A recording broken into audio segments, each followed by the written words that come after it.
আজকে রান্না করব হচ্ছে গরুর মাংসের বিরিয়ানি। তো ওইদিকে 2.5 কেজি মাংস নিয়েছি গরুর, এই ছোট ছোট পিস করা। এর মধ্যে দিব হচ্ছে 500 গ্রাম পেঁয়াজ,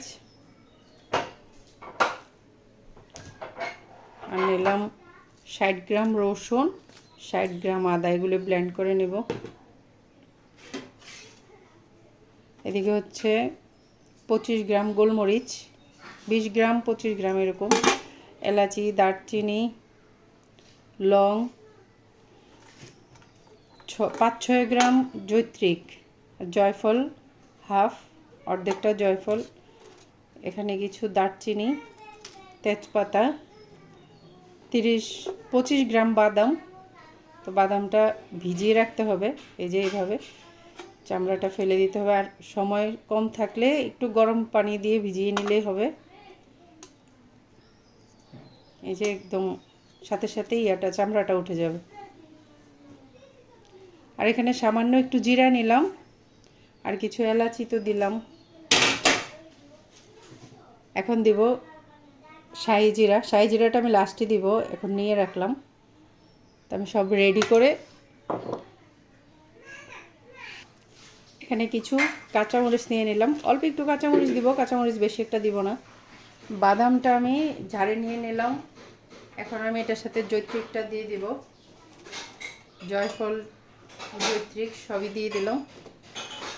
সামান্য একটু জিরা নিয়েছিলাম, এই জিরাটা আমি এর মধ্যে দিয়ে দিব। সবগুলো আমি একসাথে ব্লেন্ড করে নেব।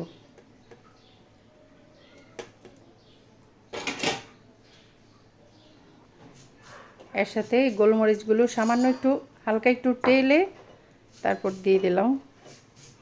এখন এগুলো সব একসাথে ব্লেন্ড করে নেব।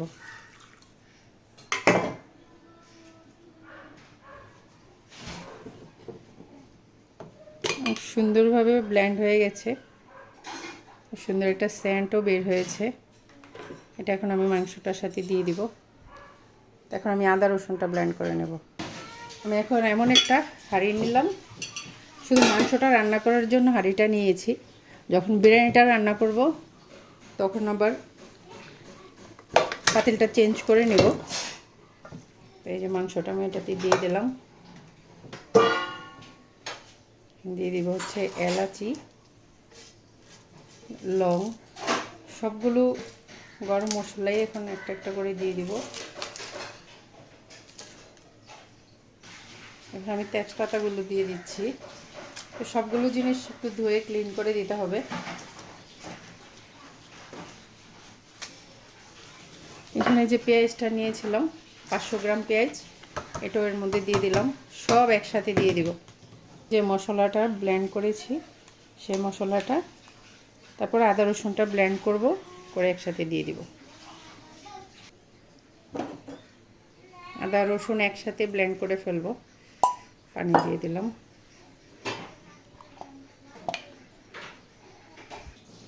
আদা রসুনটা ব্লেন্ড হয়ে গেছে, এটা আমি সবটাই এটাতে দিয়ে দিব।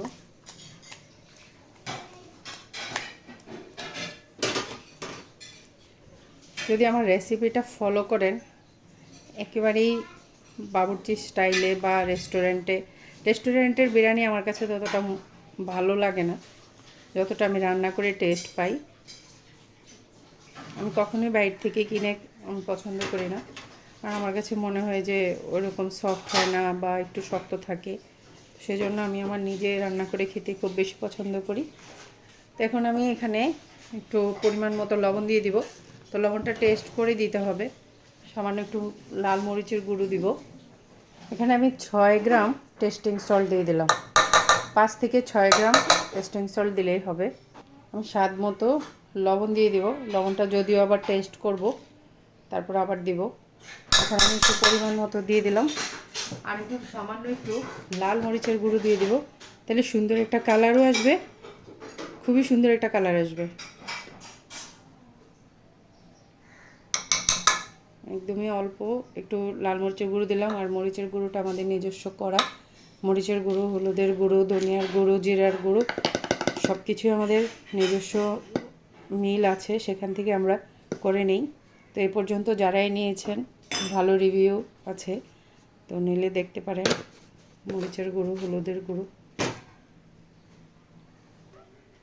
আমার এই পুরো বিরিয়ানিটাতে তেল লাগবে আধা কেজি, আর ঘি লাগবে আধা, মানে 125 গ্রাম। আর যদি ঘি না দেন তাহলে তেলের পরিমাণটা একটু বাড়িয়ে দিবেন। তো আমি এখন 250 গ্রাম তেল দিয়ে দিলাম, বাকি তেলটা আমি আবার পরে ইউজ করব। আর মাংসর মধ্যে যদি চর্বির পরিমাণটা একটু বেশি থাকে তখন আবার তেলটা একটু কমিয়ে দিন, কারণ অনেক বেশি তেল হয়ে গেলে আবার খেতে ভালো লাগবে না। তো আমি এখন সব কিছু দিয়ে দিলাম, শুধু এখন একটু মেখে নেব, মেখে চুলায় বসিয়ে দেব। আমি এটাকে একটু ভালো করে নেড়ে মেখে নিই।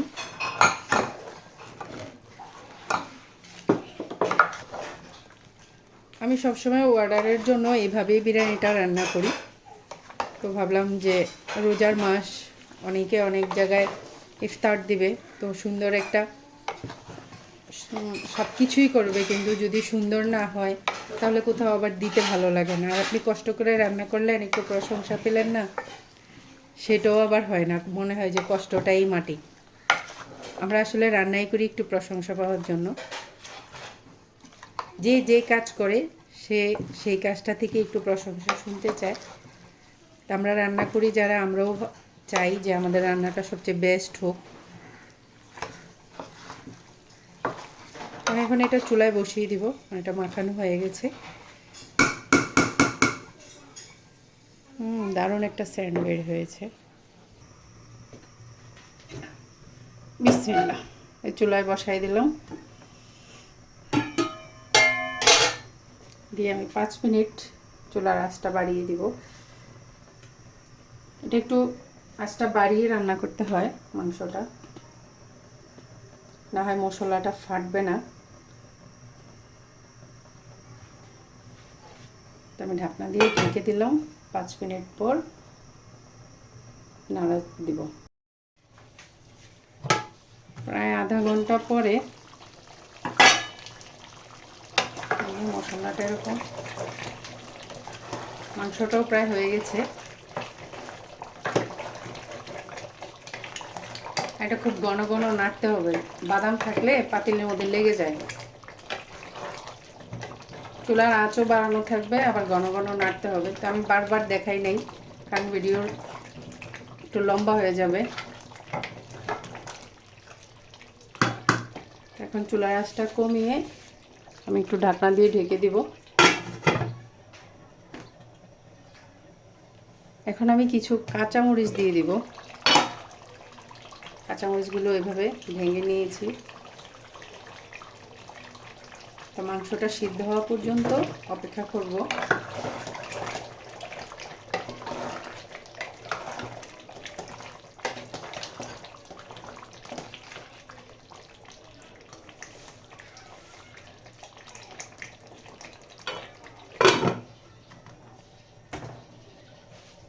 ঢেকে দিলাম, সিদ্ধ হওয়া পর্যন্ত ওয়েট করব।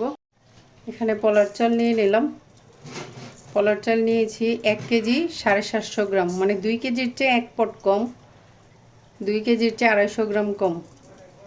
আর মাংস দিয়েছি 2.5 কেজি। যার যার পছন্দ মতো দেওয়া যাবে মাংস, সমান সমান চাল।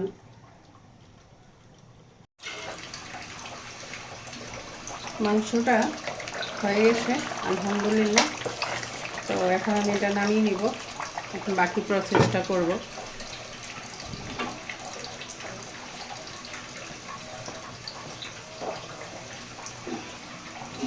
একটা বড় হাঁড়ি বসিয়ে দিলাম। তো চাল যেহেতু আমি এখানে নিয়েছি 1 কেজি 750 গ্রাম, তো তার ডাবল আমি পানি দিব। তো ডাবল পানি পুরোটা দিতে পারবো না, একটু কম দিব, পরে দেখে বাকিটা দিব। কারণ হচ্ছে মাংসের সাথে যে ঝোলটা আছে ওইটাও মেজারমেন্ট হবে। আর ওই সময় আমি যে 250 গ্রাম তেল দিয়েছিলাম, এখন আমি বাকি 250 গ্রাম তেল দিয়ে দিব। তেলটা এখন দিয়ে দিব।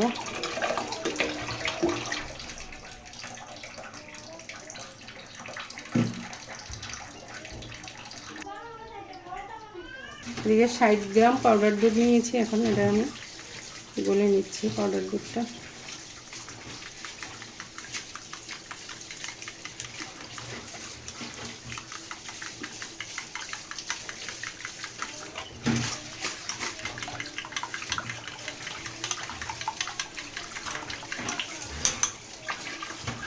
দুধটা দিয়ে দিলাম।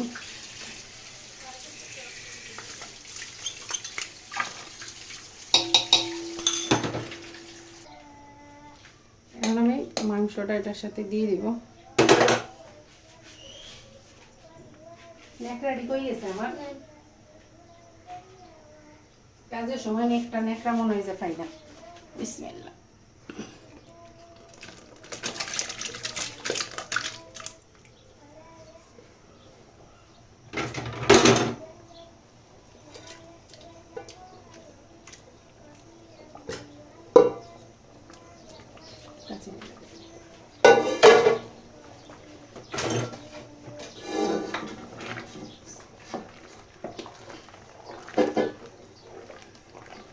এখন লবণটা টেস্ট করব।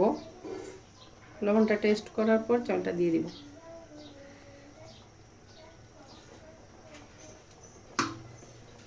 আর একটু লবণ লাগবে, এই পরিমাণ দিয়ে দিলাম।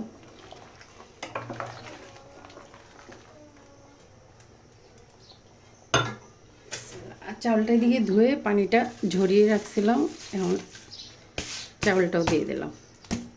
চুলার আঁচটা ফুল থাকবে। পোলাও বিরিয়ানি যেটাই রান্না করে যখনই চুলার আঁচটা খুব বেশি থাকবে তখনই পোলাওটাও ঝরঝরে হবে, বিরিয়ানিটাও ঝরঝরে হবে। আমি এখন ঢাকনা দিয়ে ঢেকে দিব। আমি ঢাকনা দিয়ে ঢেকে দিব। 2-3 মিনিট পর আমি ঢাকনাটা উঠিয়ে একটু নেড়ে দিব, কারণ হচ্ছে পোলাও চাল বা বিরিয়ানি যেটাই হয় এটা দেওয়ার সাথে সাথেই নিচে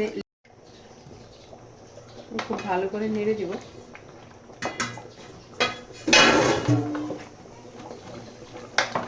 এই যে লেগে গেছে, 2 মিনিটের মধ্যে এটা লেগে যাবে।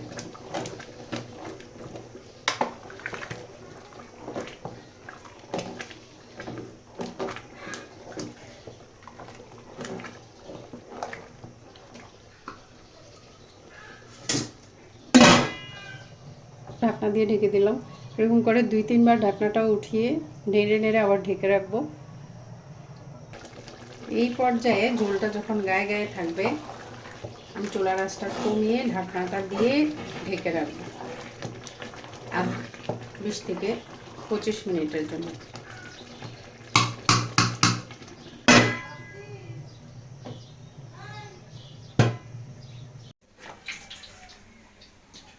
প্রায় আধা ঘন্টা পর ঢাকনাটা উঠাইলাম। মাশাআল্লাহ, এই যে একদম ঝরঝরে হয়েছে। কি বলো আসিয়া? সেন্ট পাওয়া যাচ্ছে ভালো।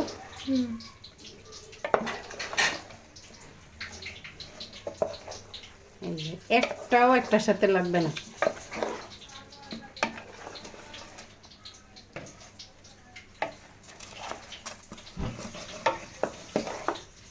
মাশাআল্লাহ, আলহামদুলিল্লাহ।